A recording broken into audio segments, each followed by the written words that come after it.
잠언 26장 13절에서 28절에 있는 말씀입니다. 잠언 26장 13절에서 28절에 있는 말씀, 오늘 우리에게 주시는 하나님의 말씀, 잠언 26장 13절에서 마지막 절에 있는 말씀, 우리 함께 한 목소리로 받들어 읽겠습니다. 게으른 자는 길에 사자가 있다, 거리에 사자가 있다 하느니라. 문짝이 돌저기를 따라서 도는 것 같이 게으른 자는 침상에서 도느니라. 게으른 자는 그 손을 그릇에 놓고도 입으로 올리기를 괴로워하느니라. 게으른 자는 사리에 맞게 대답하는 사람 7보다 자기를 지혜롭게 여기느니라. 길로 지나가다가 자기와 상관없는 다툼을 간섭하는 자는 개의 귀를 잡는 자와 같으니라. 횃불을 던지며 화살을 쏘아서 사람을 죽이는 미친 사람이 있나니 자기의 이웃을 속이고 말하기를 나는 희롱하였노라 하는 자도 그러하니라. 나무가 닿으면 불이 꺼지고 말쟁이가 없어지면 다툼이 쉬느니라. 숯불 위에 숯을 더하는 것과 타는 불에 나무를 더하는 것 같이 다툼을 좋아하는 자는 시비를 일으키느니라. 남의 말하기를 좋아하는 자의 말은 별식과 같아서 뱃속 깊은 데로 내려가느니라. 온유한 입술에 악한 마음은 낮은 은을 입힌 독이니라. 원수는 입술로는 꾸미고 속으로는 속임을 붓나니 그 말이 좋을지라도 믿지 말 것은 그 마음에 7가지 가증한 것이 있음이니라. 속임으로 그 미움을 감출지라도 그의 악이 회중 앞에 드러나리라. 함정을 파는 자는 그곳에 빠질 것이요 돌을 굴리는 자는 도리어 그곳에 지이리라. 거짓말하는 자는 자기가 해한 자를 미워하고 아첨하는 입은 배망을 일으키느니라. 아멘. 이솝우화에 그런 이야기가 있어요. 수사자 하나가 어느 농부의 딸을 사랑하게 됐대요.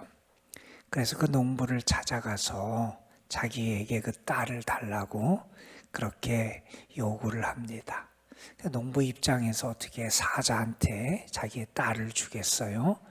그 농부가 그 앞에서 사자 앞에서 아주 사나운 사자 앞에서 거절을 하자니 그것도 어렵고 어떻게 해야 될까 고민하면서 이런저런 생각을 하게 돼요. 그러면서 사자에게 이렇게 대답을 했대요. 자네는 내 사위로 만점의 사위네. 그런데 한 가지 부탁할 게 있는데 우리 딸이 자네를 무서워하는데 왜 무서워하느냐? 자네의 이빨과 자네의 발톱 때문에 자네를 무서워하니 정말 내 딸과 결혼하고 싶으면 그 이빨과 그 발톱을 좀 어떻게 하라고 그렇게 부탁을 했어요.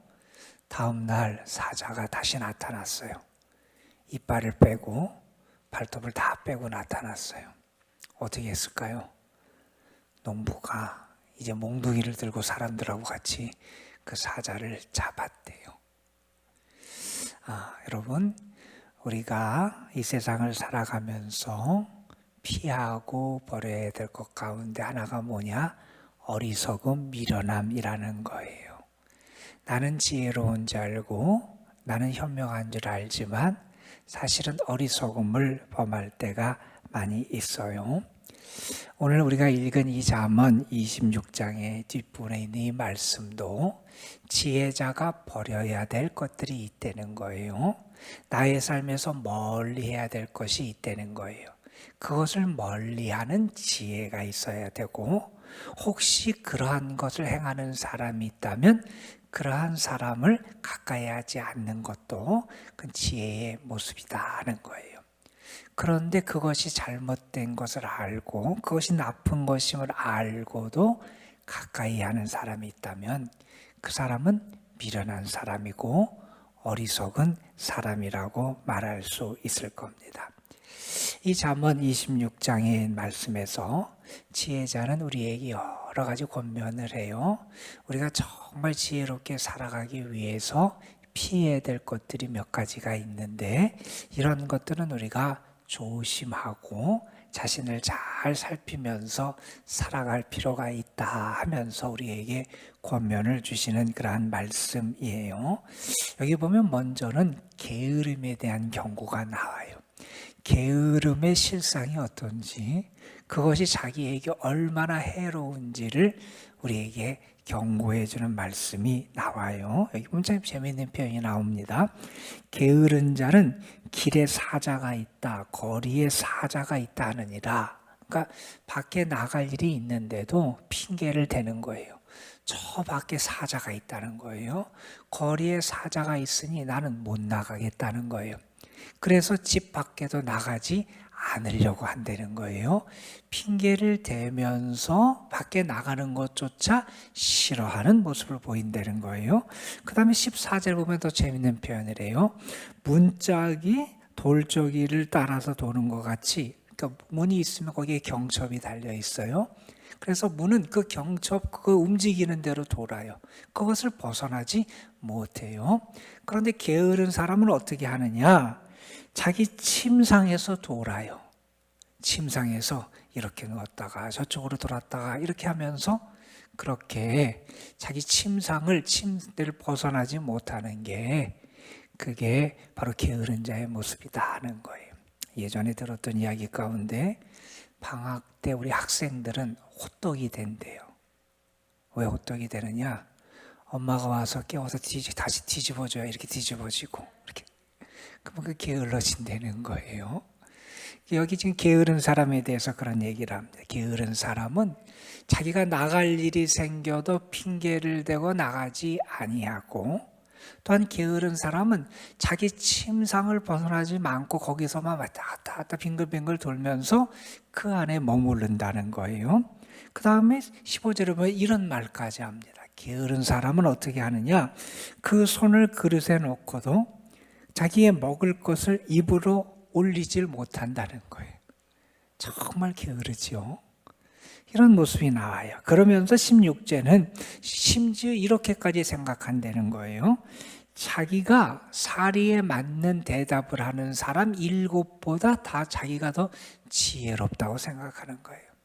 여러분, 갈수록 그 정도가 더 심해지고, 참 게으른 자의 모습이 얼마나 이렇게 그 실상이 아주 부정적인지를 우리에게 분명하게 보여주는 거예요. 그래서 우리는 게으른 사람이 돼서는 안 된다 하는 거예요. 그런데 사실 여러분, 여기에 등장하는 게으른 사람뿐만이 아니라 우리도 이러한 모습을 보일 때가 있잖아요. 우리도 뭘 해야 되는데 자꾸 핑계를 대고요. 자꾸 움직여야 되는데도 움직이지 못할 때도 있고요. 하나님께서 나에게 맡겨주신 일을 내가 해야 되는데도 하지 못하고 게으르고 나태한 모습을 보일 때가 있어요. 혹시 나는 그런 게으른 자가 아닌가? 우리 자신을 살펴보는 지혜도 우리에게 있어야 한다는 거예요. 그 다음에는 어떤 얘기를 하냐면, 다툼에 자기가 관계없는 것에 간섭을 하고 다른 사람에게 그렇게 좀 진심되지 않은 그러한 좀 가벼운 말을 통해서 다른 사람을 해하는 그런 사람들이 있다는 거예요. 여기 보면 17절에 이런 말씀을 합니다. 길을 지나가다가 자기와 상관없는 다툼을 보고 간섭을 해요. 자기가 물론 그 사람들을 잘 중재하고 뭐 이렇게 잘 이끌어주면 좋겠지만, 자기와 상관도 없고 자기가 어떻게 할 수 없는 그것에 내가 간섭을 하는 사람은 뭐와 같으냐? 개의 귀를 잡는 사람과 같다는 거예요. 지나가는 개를 한번 여러분 가서 귀를 당겨보세요. 개가 어떻게 할까? 아마 나에게 달려들 거예요. 나를 물라 그럴 거예요. 그 정말 어리석은 행동이라는 거예요. 다른 사람이 나와 상관없는 다툼, 그거 내가 해결할 수 없는 그 다툼에 내가 끼어들어서 내가 거기에 간섭할 때 나에게 그러한 그런 해가 올 수 있다 하는 거예요. 그 다음에 18절, 19절에서 그런 얘기를 해요. 어떤 사람은 정말 미친 사람 같은 사람이 있다는 거예요, 보기에. 정말 미쳤다는 표현이 등장을 하죠. 미친 사람이 있다는 거예요. 왜 미쳤느냐? 그 사람이 어떻게 하냐면 횃불을 들고 있다고 횃불을 사람한테 던져요. 그건 정상적인 사람이 아니잖아요. 그리고 어떻게 하냐면 화살이 있는데 화살을 사람을 향해 쏴요. 그거는 정상적인 사람이 아니잖아요. 저 사람을 해치고 죽이겠다고 하는 그런 생각을 갖지 않으면 이렇게 할 수 없잖아요. 그러니까 그 사람이 행하는 이런 횃불을 던지고 화살을 쏘는 사람, 정말 미친 사람이라는 거예요. 정상적인지 아닌 거예요. 그런데 이렇게 미친 사람과 같은 사람이 어떤 사람이 미친 사람이냐? 자기의 이웃을 속이고 말하기를 내가 희롱하였다. 다시 말해서 내가 농담한 거다. 내가 장난을 친 거다. 내가 진심은 아니었는데 내가 그냥 농담으로 이렇게 한번 해본 거다. 이렇게 가볍게 말하면서 이웃을 속이고 다른 사람을 속이는 사람은 뭐와 같으냐? 그 사람을 향해서 횃불을 던지고 그 사람을 향해서 화살을 쏘는 사람과 같다는 거예요. 여러분, 우리가 그런 얘기를 하잖아요. 누군가가 무심코 던진 돌, 그 돌에 맞아서 개구리는 다치거나 죽잖아요. 우리가 그런 얘기를 해요. 내가 그냥 장난으로, 내가 농담으로 나는 그냥 가볍게 그런 얘기를 했다. 그렇게 말하는데 그것 때문에 다른 사람이 상처를 입고 큰 손해를 보고 아픔을 겪는다면 그것은 정말 제정신을 가지고 살아가는 모습이 아니라는 거예요. 내가 상관없는 그 다툼에 끼어서 내가 거기서 그렇게 개입하는 것도 어리석은 일이고, 내가 너무나 가볍게 말을 던지고 그래서 다른 사람에게 상처를 주고 그 다른 사람을 속이는 그러한 것들, 그것은 정말 어리석은 그러한 모습이라는 거예요. 우리가 피해야 될 그러한 모습이라는 거예요. 그리고 여러분 23절 이하에 보면 또 말에 대한 그런 말씀이 또 나와요. 어떤 말씀이 있냐면 이런 말씀이 있어요.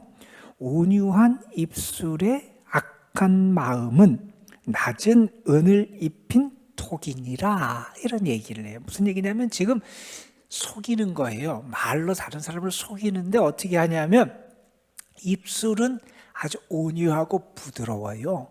좋은 말을 해요. 다른 사람이 듣기 좋은 말, 칭찬하는 말. 그래서 입술은 아주 달콤한 말을 내뱉는 것 같아요. 그런데 그 마음은 악한 마음이 있다는 거예요. 그러니까 속에 악한 마음을 품고도 내가 다른 사람을 속여요. 그래서 내 입술로는 좋은 말, 듣기 좋은 말, 달콤한 말, 그러한 말, 온유한 입술을 가진 것처럼 말을 하는데 그것은 뭐와 같으냐? 토기가 있는데 그것을 여러분이 이렇게 꾸민다고 생각해 보세요. 도금을 한다고 생각해. 그런데 그걸 가지고 아주 낮은, 그러니까 좋은 것을 가지고 이렇게 잘 꾸미는 게 아니라 아주 낮은 은을 가지고 그것을 입힌, 그래서 사실은 겉으로 얼핏 보기에는 가치가 있는 것처럼 보이지만 실상은 그렇지 않은 그런 것이 이러한 입술에, 온유한 입술이지만 악한 마음에서 다른 사람을 향해서 말하고 속이는 말을 하는 그러한 모습이 그렇게 보인다 하는 얘기를 해요. 그 다음에 24절에 또한 이런 얘기예요. 원수는 입술로는 꾸미고 속으로는 속임을 품는다는 거예요.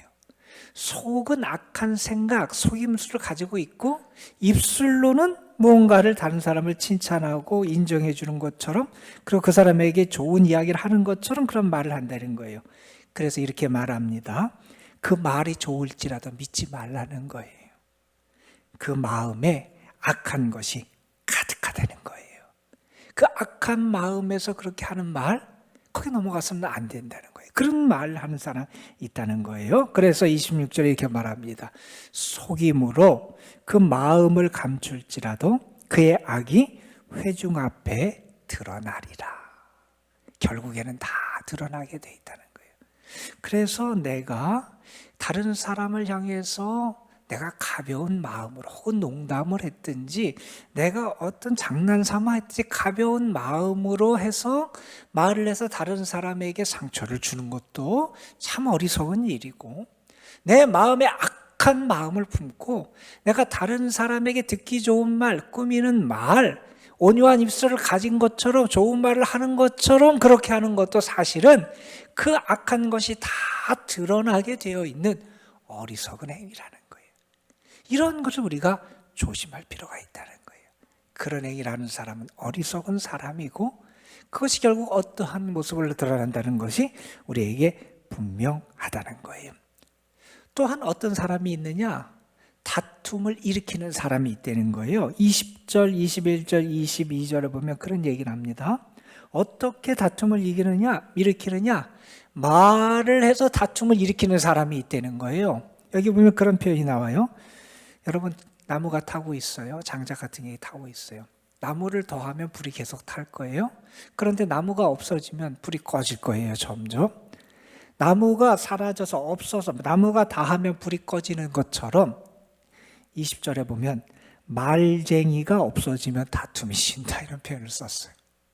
다른 사람 말하기를 좋아하고 다른 사람을 험담하고 그래서 말을 통해서 다른 사람들이 다투게 만들고 시비를 거는 그런 사람 때문에 다툼이 난다는 거예요. 그런 말을 잘하기를 좋아하는 사람이 없어지면 다툼이 쉬워진다는 거예요.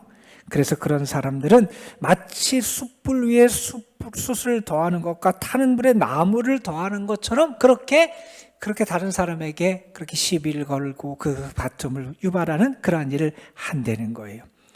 22절에 그래서 이렇게 말합니다. 남의 말 하기를 좋아하는 자의 말은 별식과 같다.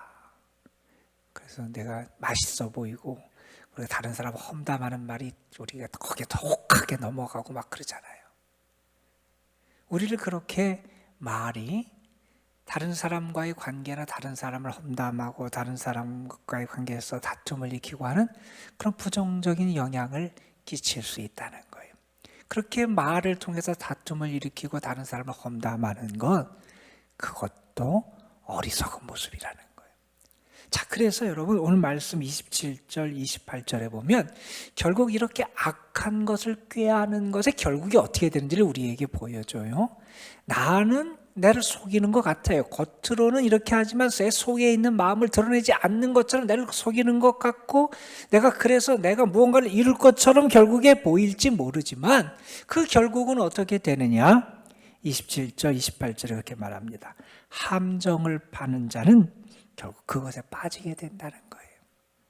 내가 돌을 굴려서 다른 사람을 넘어뜨리려고 했는데 결국 그 돌이 나를 해하고 내가 그 돌에 치여서 넘어지게 된다는 거예요.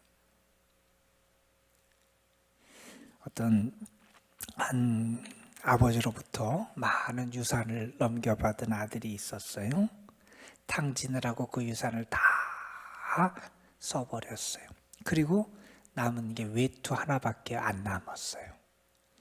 겨울이 지나고 봄이 올 때가 임박해지는 것 같았는데 이제 남은 게 없으니 그 외투라도 팔아서 뭐를 살아야 될 것 같은데 아직 추운 거예요.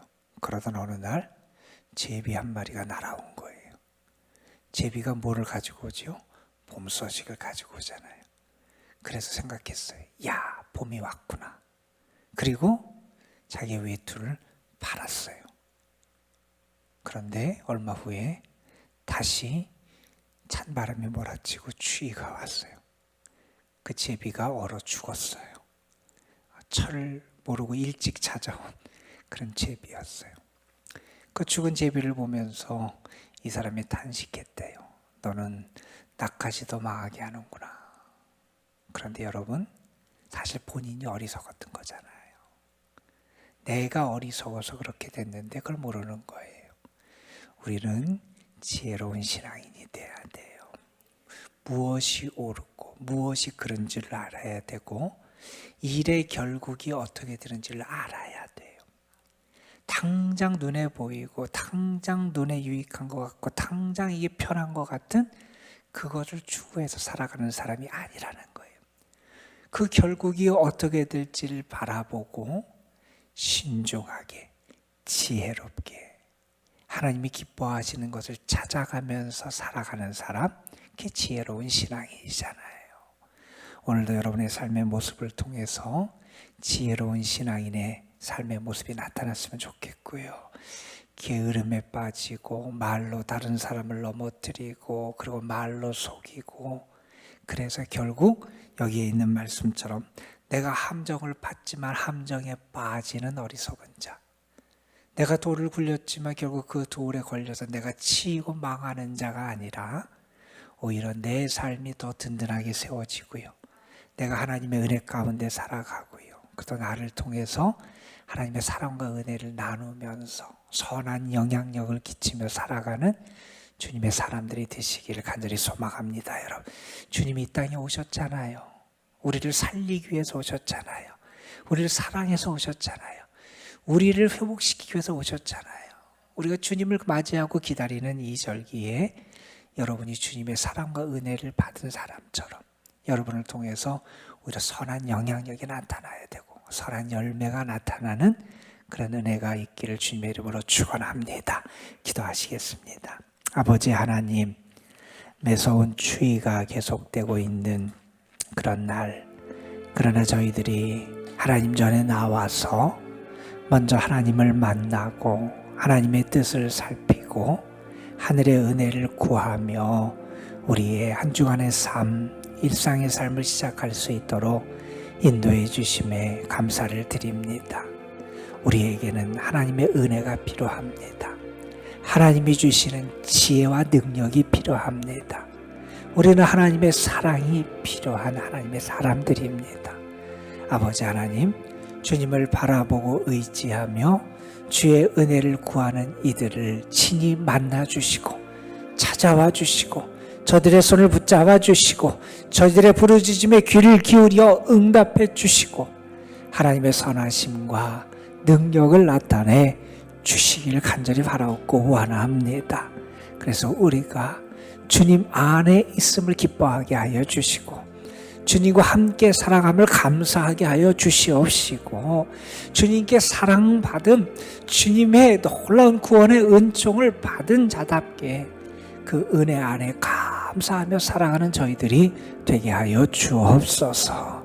주님이 우리를 사랑하시고 우리에게 많은 것을 허락해 주셨듯이 그 사랑과 은혜를 받은 저희들, 주님이 우리를 찾아와 주시고 우리를 건져 주시고 우리에게 새 생명을 주시고 우리를 위해서 자신의 모든 것을 내어주신 그 사랑을 받은 자답게 우리가 이 성탄의 절기 주의 사랑을 나누고 주의 따뜻한 온기를 나누고 주의 마음을 나누고 주의 구원의 역사를 나누며 살아갈 수 있는 주님의 사람들이 되게 하여 주옵소서.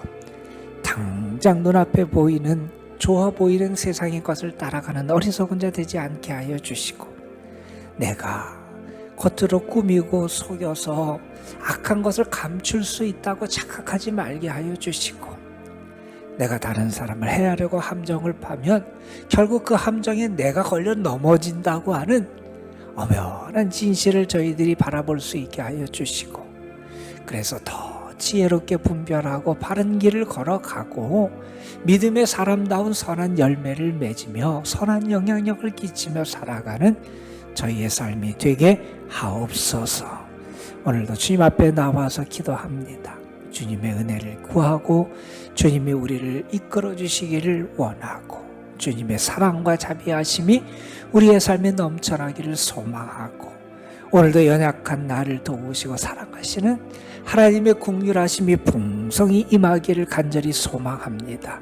주님, 우리에게 은혜의 은혜를 더하여 주옵시고 이 시간도 주님이 우리의 기도에 응답하여 주시고 우리를 도우시고 사랑하심을 우리가 확신하며 승리와 능력과 힘을 얻고 돌아갈 수 있도록 인도하여 주옵소서. 아버지 하나님, 믿음으로 주님을 바라봅니다. 주님, 우리를 붙잡아 주옵소서. 주께 모든 걸 맡깁니다. 주님, 책임져 주시고 다스려 주시고 인도하여 주옵소서. 추운 날씨입니다. 성도들 건강도 지켜주시고 저들의 발걸음도 지켜주시고 저들의 마음이 외롭지 않게 하여 주옵시며 저희들이 오늘도 주님의 따뜻한 사랑의 품 안에 거하는 복된 하루가 되게 하옵소서. 주님의 은혜를 구하는 이들을 찾아오시고 만나시고 도우시고 함께 하시는 주님의 놀라운 축복이 가득할 줄 믿사옵고 우리 구주 예수 그리스도의 이름으로 기도드리옵나이다. 아멘.